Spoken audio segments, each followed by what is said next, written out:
Assalamualaikum warahmatullahi wabarakatuh.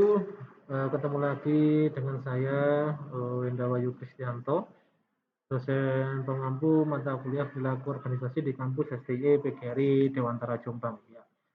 Oke, baik teman-teman. Saat ini kita masuk ke materi organizational change and stress management. Ya.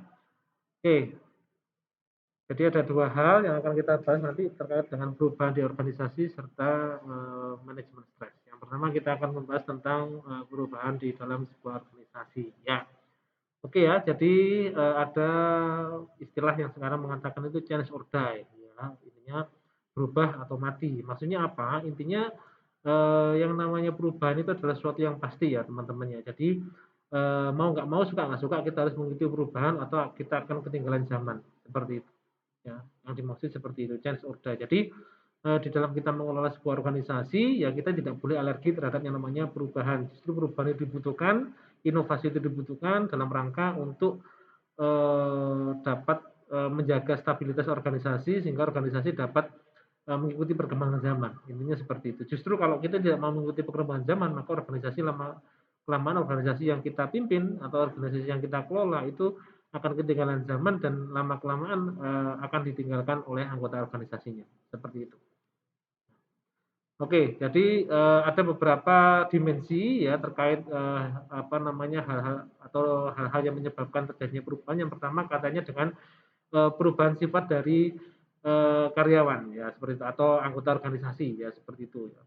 Oke, jadi antara anggota organisasi dari masa ke masa, dari generasi ke generasi pasti memiliki sifat yang berbeda-beda dan itu menuntut organisasi untuk aware terhadap itu ya.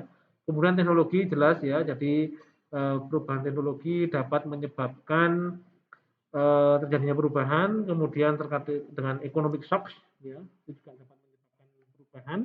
Kemudian kompetisi jelas ya, kompetisi itu harus memaksa sebuah organisasi untuk dapat terus berubah dan berinovasi untuk mencapai keunggulan yang kompetitif ya. Kemudian tren sosial ya, tren di masyarakat itu juga menyebabkan terjadinya perubahan dan yang terakhir adalah globalisasi, krisis finansial serta industrialisasi ya. Oke, jadi di dalam perubahan itu ada dua hal. Yang pertama adalah reactionary change dan yang kedua adalah planned change. Reactionary change itu kaitannya dengan perubahan yang tidak direncanakan, ya, biasanya terkait dengan masalah eksternal seperti saat ini terjadi pandemi, itu menyebabkan beberapa organisasi, ya nggak beberapa ya, seluruh organisasi itu harus melakukan namanya reactionary change, di mana perubahan ini memang tidak diprediksi sebelumnya karena ada pandemi harus segera menyesuaikan dengan kondisi yang ada sekarang. Ya. Kemudian yang selanjutnya adalah plan change atau perubahan yang memang direncanakan. Jadi memang perubahan yang memang sudah direncanakan untuk ini ya menyesuaikan organisasi dengan perubahan zaman yang ada, misalnya seperti itu. Nah, jadi sudah direncanakan oleh pimpinan ataupun oleh seluruh anggota organisasi bahwa ada perubahan-perubahan yang diperlukan untuk mengikuti perkembangan zaman seperti itu. Ya. Nah, di dalam melakukan sebuah perubahan, ya itu pasti ada anggota organisasi yang resisten. Dalam arti mereka itu enggan untuk berubah, ya, enggan untuk melakukan perubahan, ya. Nah, gitu. Terus kemudian bagaimana cara mengatasinya untuk anggota-anggota organisasi yang enggan melakukan perubahan? Yang pertama, yang jelas harus melakukan komunikasi, ya. Itu. Jadi kita harus mengkomunikasikan bagaimana istilahnya tentang perubahan yang kita lakukan. Kemudian yang jelas kita melibatkan atau partisipasi ya, melibatkan seluruh anggota organisasi dalam proses perubahan tersebut. Kemudian membangun support dan komitmen ya terhadap anggota organisasi atas perubahan yang dilakukan, membangun hubungan yang positif selama proses terjadinya perubahan, kemudian mengimplementasikan perubahan secara adil ya kepada seluruh anggota organisasi, kemudian kalau perlu dilakukan manipulasi dan kooptasi ya. Nah, gitu. Kemudian kalau memang agak susah bisa dengan memilih hanya orang-orang yang mau menerima perubahan saja ya. Dan terakhir dengan paksaan seperti itu. Ya. Nah, di dalam perubahan juga pasti akan melibatkan sebuah politik ya, di mana politik ini pasti ada dalam setiap perubahan yang jelas politik atau kepentingan yang ada di sini harapannya adalah kepentingan untuk orang banyak ya, dalam arti untuk kepentingan organisasi bukan untuk kepentingan perorangan ataupun kepentingan pihak semata seperti itu ya. Nah, ada beberapa pendekatan untuk melakukan perubahan ya. Yang pertama adalah dari Lewins ya, ada Lewins three step model. Yang pertama ya, jadi kita harus meng-unfreezing ya budaya budaya lama, kemudian melakukan perubahan menjadi budaya yang baru, kemudian jika sudah terbentuk budaya baru, maka kita perlu melakukan refreshing sehingga terbentuk budaya baru yang akan dilakukan oleh seluruh anggota organisasi. Seperti itu. Kemudian ada Potter's 8 Step Plan ya, di mana dalam melakukan perubahan misalkan dari jalur yang sini menuju ke jalur yang di sebelah sini itu ada 8 hal yang harus dilakukan menurut Potter's ya. Tuh, jadi intinya yang namanya perubahan itu butuh waktu ya. Nah, jadi ini ada waktu ya, ya jadi sini. Jadi butuh waktu, tidak serta-merta langsung bisa berubah seperti membalikan telapak tangan, tapi butuh namanya waktu karena di dalam organisasi itu kita ada banyak orang di mana orang itu tidak bisa berubah seperti kita merubah robot gitu ya, di mana kita ketika kita program pulang langsung dia berubah, tapi ini yang diatur adalah manusia. Oke. Kemudian juga bisa melakukan dengan action research, jadi melakukan semacam riset ya untuk apa namanya di dalam organisasi, sehingga dari hasil riset ini nanti bisa menjadikan dasar untuk melakukan sebuah perubahan. Atau dengan organizational development, di mana contohnya dengan melakukan pelatihan-pelatihan kepada seluruh anggota organisasi untuk menjadi lebih baik sesuai dengan tuntutan zaman. Sangat seperti itu. Ya. Nah, eh, bagaimana caranya untuk ini ya menciptakan sebuah budaya untuk tetap berubah gitu ya. Jadi tidak tidak sekedar apa namanya hanya menitik beratkan kepada satu budaya saja ya. Jadi yang pertama adalah managing paradox. Jadi bagaimana kita harus bisa memanage sebuah paradoks yang ada di dalam sebuah organisasi. Yang kedua, memberikan stimulasi apa namanya kepada sebuah budaya. Jadi kita menciptakan budaya bahwa kita itu harus inovatif ya. Jadi harus mendorong anggota organisasi itu selalu inovatif seperti itu, dan akhirnya tercipta sebuah yang namanya learning organization. Jadi di mana inovasi itu sudah menjadikan budaya dan istilahnya terus belajar untuk selalu mengikuti perubahan untuk menjadikan organisasi menjadi lebih baik lagi. Ini seperti itu ya. Nah, terkait dengan perubahan organisasi pasti diikuti dengan yang namanya stres ya. Nah, itu pasti ya, karena mungkin khususnya untuk orang-orang yang resisten untuk berubah tadi ya. Jadi itu dia cenderung enggan sehingga menimbulkan yang namanya stres. Nah, stres tidak hanya terkait dengan perubahan saja, tapi juga di apa namanya pekerjaan itu juga pasti terjadi yang namanya stres ya.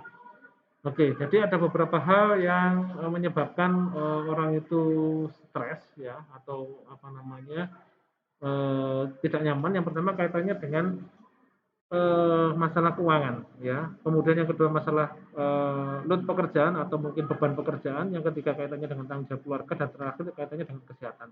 Jadi dua hal ini yang sangat mendominasi ya, kaitannya dengan keuangan dan beban kerja ya. Itu. Nah, stres itu apa? Jadi stres itu intinya adalah sebuah kondisi di mana antara harapan dan kenyataan itu tidak sama, jadi seperti itu ya.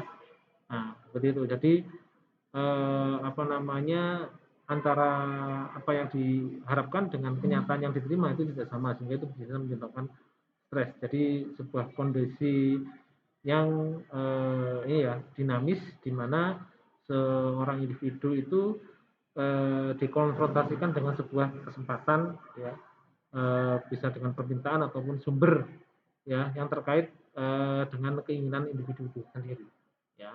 Nah, kayak gitu. Oke, nah ini ada model stres ya. Model stres ya di sini di mana penyebab stres itu ada dibagi menjadi tiga terkait dengan faktor lingkungan, kemudian faktor organisasi, kemudian dari faktor personality ya.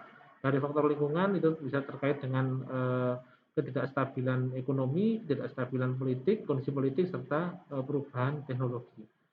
Kalau faktor organisasi kaitannya dengan apa namanya ini ya, beban pekerjaan, kemudian, posisi di pekerjaannya dia dan hubungan dengan rekan kerjanya. Kemudian katanya dengan personal biasanya terkait dengan, masalah keluarga dengan masalah ekonomi. Nah, hal-hal ini tadi itu bisa mempengaruhi stres ya, di mana stres itu juga akhirnya menciptakan konsekuensi, di mana konsekuensinya adalah kaitannya dengan, masalah fisik ya, bisa masalah psikologi dan masalah keperilakuan. Di masalah fisik, kaitannya dengan penyakit ya, jadi stres itu bisa menyebabkan penyakit. Kemudian di psikologi itu bisa menyebabkan adanya kecemasan dan mungkin, emosional dan kepuasan kerjanya juga turun. Di kaitannya dengan keperilakuan ya, karena tadi misalkan kepuasan pekerjaannya menurun, itu bisa menurunkan performa kerjanya dia, akhirnya dia enggan untuk masuk dan akhirnya dia pindah pekerjaan sehingga di perusahaan tersebut sering terjadi turnover ya. Nah gitu. Nah, bagaimana caranya mengatasi stres di dalam pekerjaan? Itu ada dua pendekatan. Yang pertama adalah kaitannya pendekatan individu dan pendekatan organisasi. Di mana pendekatan individu, jadi kita harus mengatur waktu kita dengan baik, kita harus memiliki time management yang baik. Kemudian yang kedua kita harus berolahraga ya. Jadi olahraga itu salah satu cara untuk mengurangi stres. Kemudian relaksasi ya. Jadi kalau memang waktunya istirahat kita harus istirahat, jadi tidak bisa bekerja berlebihan dan ada lingkungan sekitar yang mensupport kita. Kemudian kalau dari pendekatan organisasi, yang pertama kaitannya dengan seleksi dan penempatannya. Ini penting ya. Jadi memang di pertama kali untuk bekerja itu pasti ada tes seleksi yang dimana nanti tujuannya orang yang bekerja yang diterima di pekerjaan tersebut itu bisa bekerja sesuai dengan porsi yang telah ditetapkan perusahaan dan sesuai dengan potensi dirinya sendiri. Kemudian goal settingnya juga harus jelas, pekerjaannya harus jelas ya. Kemudian kalau memang perlu di redesigning job, jadi ada perubahan struktur organisasi atau mungkin mutasi-mutasi sehingga orang tersebut atau karyawan tidak merasa bosan di satu posisi yang sama. Kemudian pelibatan karyawan dalam setiap pengambilan keputusan organisasi itu juga bisa ini me, apa namanya merasa karyawan dapat dilibatkan. Kemudian komunikasi dalam organisasi yang baik itu juga dapat meredakan stres dalam organisasi. Kemudian kalau memang diperlukan perlu adanya cuti ya, cuti supaya karyawan juga bisa lebih rileks, tidak terbebani oleh pekerjaan yang terlalu menumpuk. Dan terakhir kaitannya dengan wellness program mungkin bisa dalam bentuk pelatihan ataupun mungkin pengembangan diri dari karyawan seperti itu. Ya, mungkin itu yang bisa saya sampaikan untuk pertemuan hari ini. Terima kasih untuk bacaan lebih lanjut. Teman-teman bisa membaca punya Stephen Robin dan Robert Kreitner. Terima kasih. Saya akhiri dulu. Assalamualaikum warahmatullahi wabarakatuh. Salam sejahtera untuk kita semua.